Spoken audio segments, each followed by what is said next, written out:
A man who reacts too quickly falls into another's rhythm, moving by their push instead of his own will. In that moment, he gives away control of his pace and his power. His mind becomes a battlefield chosen by someone else, and he charges in without seeing the traps ahead. Meanwhile, the true strategist stays still, watching, reading the moment with the patience of a sculptor who knows stone cannot be rushed. It is never slowness born of weakness. It is an understanding that time itself bends toward those who do not hurry. The quickest hand to reveal its card also reveals its desperation. The one who speaks first reveals his heartbeat, his fears, his hunger to be understood or vindicated, and the one who waits, he becomes the mirror into which everyone else peers, spilling pieces of themselves with every impatient word. The quiet man sees the whole field before he steps.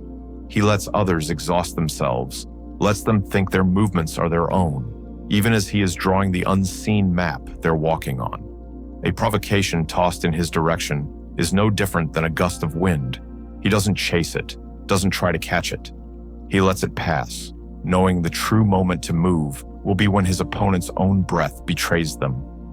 In an age of flashing screens and constant summons, where outrage burns through the air like dry leaves catching fire, the refusal to react is the rarest form of dominance. To remain still when others push for your movement is to show that you answer to no bell, no shout, no pressure. It is not passivity. It is the construction of a fortress within yourself that cannot be breached without your permission. The ones who wish to pull you into haste are never afraid of the quick-tempered. They thrive on them. They know that the man who burns fast burns out quickly. No, their unease lies with the figure who returns no energy, who sits in the fire as though it were merely weather. A blank gaze, a measured breath, a silence that says, "I am here, but not yet for you." Machiavelli did not stake his power on speed. His victories grew in the soil of restraint. He allowed the world to tangle itself, for enemies to choke on their own urgency, for tempests to spend their fury on empty seas. Then, when the waters calmed and their vessels were weakest, he sailed forward with purpose. Think of the great betrayals across history. The foolish betrayed cry out instantly, demand vengeance, rally their allies too soon. The wise absorb the sting, not because they are numb, but because they know the injury can be turned into a weapon if carried long enough. The first to lash out is forced to guess the defenses of the other. The one who waits forces the other to guess, and guessing is the mother of mistakes. When you hold your tongue in a dispute, you begin to see the fibers that make up your opponent. They twitch, they shift, they reveal whether their boldness is real or just stitched together from fear. Every passing second without your reply becomes a slow, invisible turn of the screw. Silence is not the absence of speech. It is the pressure that makes others fill the void with their own confessions. Machiavelli would walk into a room and let it fill itself with noise. He let men interpret his stillness however they wished. Some called it weakness, some called it calculation. He did not correct them, for their assumptions were the strings by which they'd eventually hang themselves.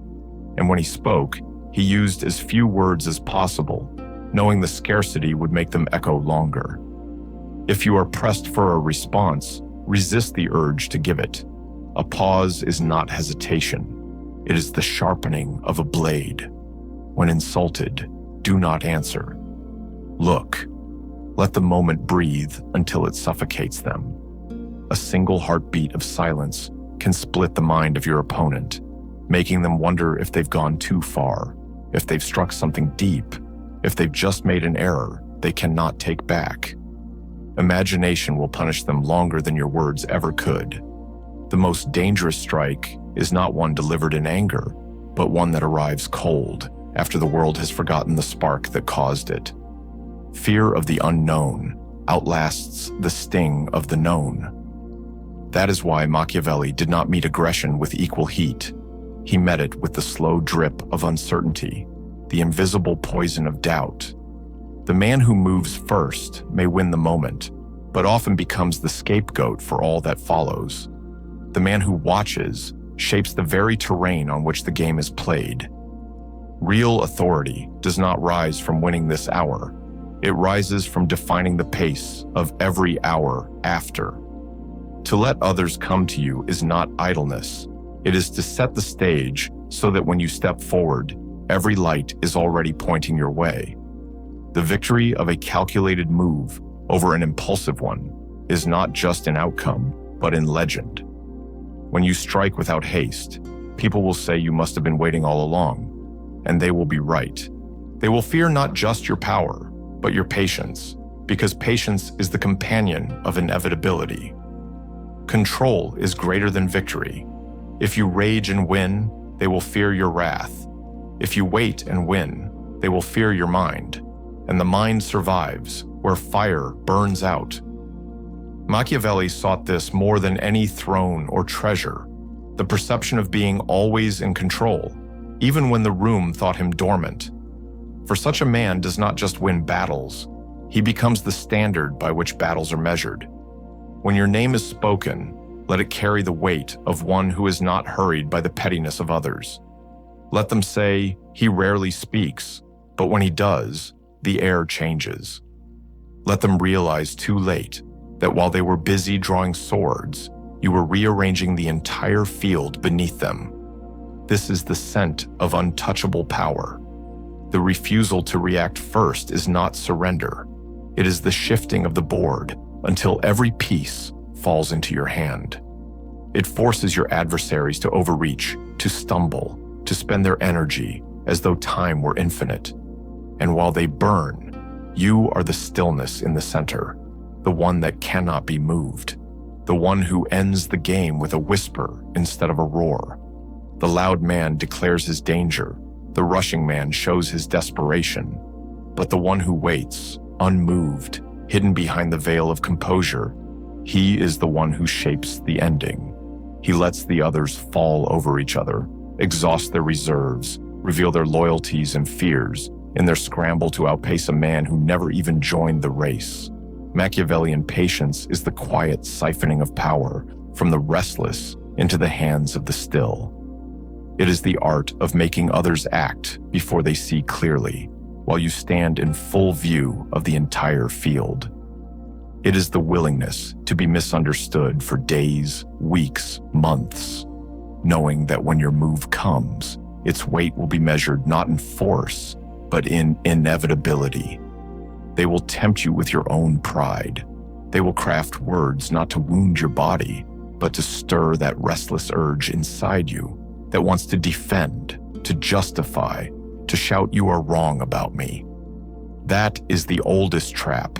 For the moment you explain yourself to your accuser, you kneel before them. Your voice may be strong, your arguments flawless, but you have already accepted their frame, their terms. A king does not debate with a villager in the market square. A commander does not argue with the soldier who questions his march.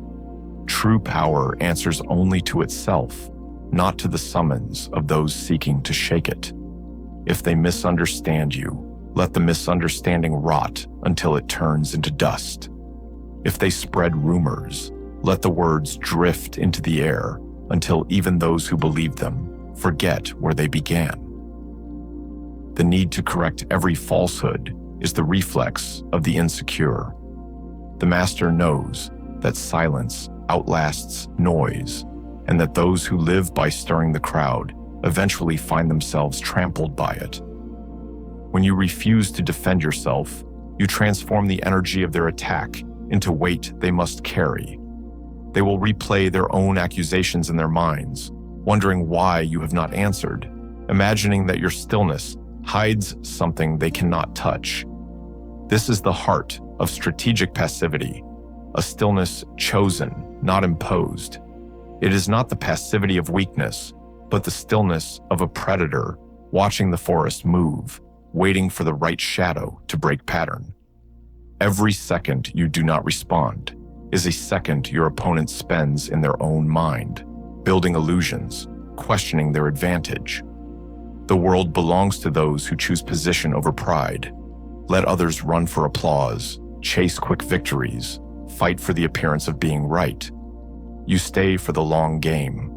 You know that applause fades, but position endures. While they are chasing moments, you are shaping the stage upon which all future moments will unfold. Eventually, they will come to you exhausted, not from battle, but from the endless hunger to pull you into it. And when you still do not move, the hunger becomes frustration. The frustration becomes error, and the error becomes your opening. You step in with one movement, and it is not just a strike, it is a conclusion. This is why those with true power appear slow. They are not slow. They are letting time corrode the weapons aimed at them. In the span of days or months, the most dangerous attacks fall apart under their own weight if you do not feed them. The argument without an answer grows stale. The anger without a reaction starts to feel foolish in the hands of its wielder. Delay is a weapon. It is invisible, but sharp. A delayed reply in a personal quarrel turns the other into an overtalker, someone who tries too hard to fill the gap you've left. A week of silence after a public accusation forces the accuser to either escalate recklessly or let the matter fade. The longer you wait, the more their certainty fractures. Every outburst is a confession. Rage exposes fear. Defensiveness exposes insecurity. Excessive apology exposes guilt. When you react emotionally, even in self-defense, you give the other person the blueprint to your mind. They now know which doors to rattle, which wires to cut. Machiavelli never gave them that map. He waited, not because he lacked anger, but because he refused to spend it on their terms. Instead, he watched the fury burn itself out, taking note of who moved where, who stood where, who whispered to whom. When the time came to strike, he did so without heat in his voice, without tremor in his hand. Cold precision frightens more than hot rage, because coldness feels deliberate. It tells the world that the act was not reaction, but decision. To control your reactions is to control the rhythm of the war. The one who feels first is rarely the one who wins last. And so, the unreadable man becomes an object of dread, not because he is robotic, but because his movements cannot be mapped. You cannot bait what does not bite. You cannot predict what does not reveal. Unreadability is a cloak no weapon can pierce. If they do not know what pleases you, they cannot tempt you. If they do not know what angers you, they cannot provoke you. To be unreadable is to be unreachable, and to be unreachable is to be beyond control. Let others study your silence until they become desperate to break it. That desperation is the leash around their neck, though they cannot see it. The moment you refuse to take the first step, the burden of action shifts onto them, and under that burden, most will stumble. They will make mistakes you never had to force. Let them overextend, thinking you are passive. Let them widen their traps until they become so large they cannot guard them. You remain just beyond their reach, invisible, but watching. And when they believe the game is theirs, you step once, only once, and the balance shifts entirely. Stillness is a mirror.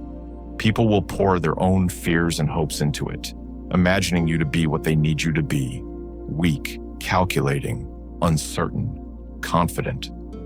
They will tell stories about you to themselves, each one exposing more about them than about you. And you will feed them nothing but their own reflection. When you react first, you erase this mirror. When you wait, you let their imagination do the work. Every wrong assumption becomes a crack in their strategy. Every misreading becomes a gift they will not know they gave you until too late. Sometimes, the greatest move is to stand in the storm without opening your mouth. When the crowd turns against you, do not cry out. When they whisper in corners, do not chase their words. When the trap is sprung, step back and watch who runs towards you and who away. Those who betray loudly will often ruin themselves without your hand upon them. Their alliances will fracture, their lies will tangle, their credibility will decay under the weight of their own contradictions. You need only remain, and when the ruins lie cold, you are still there, untouched. They will say, "He did nothing, and yet we lost." That is more frightening than any battle cry. It means you did not need the fight to win it.